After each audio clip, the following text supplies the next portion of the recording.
दरम्यान कल्याणमध्ये मराठी विरुद्ध परप्रांतीय वाद जुन्या वादाला भाषेचा मुद्दा बनवला। वादावर अखिलेश शुक्ला यांचं स्पष्टीकरण, पत्नीवर आधी हल्ला झाला, अखिलेश शुक्ला मराठी भाषिक मित्रानं वाचवलं असंही अखिलेश शुक्ला यांनी म्हटलं। अजमेरा इमारतीतील वादावर अखिलेश शुक्ला यांनी हे स्पष्टीकरण दिलंय। आमच्या जुन्या शेजारच्या वादाला भाषेचा मुद्दा बनवण्यात आलं।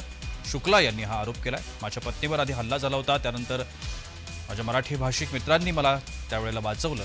आमची 5वी पिढी कल्याणमध्ये राहते आणि मी स्वतःला मराठी भाषिक समजतो। देशमुख कुटुंबियांनी अर्वाच्य भाषेत भांडण केलं। माझ्या पत्नीला केसांना पकडून तिला मारहाण करण्यात आली असंही शुक्ला यांनी म्हटलं।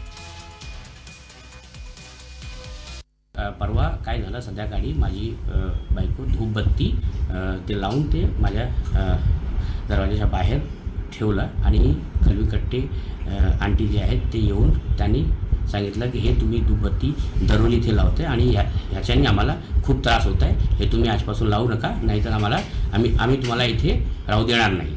आणि ते खूप माझ्या बायकोची शिवीगाळ सुरू केली।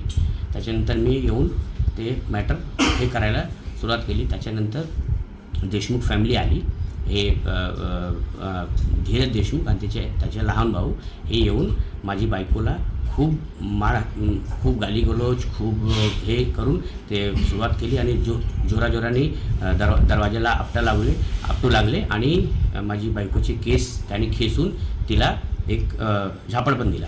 आणि त्याच्यानंतर मी हे सोडायला प्रयत्न केला आणि त्यांनी मला पण खूप शिवीगाळ केली। आणि त्याच्यानंतर हे लोक असा हे विषय जे आहेत हे दुसऱ्या बाजूनी करून हे व्हिडिओ व्हायरल करत आहेत।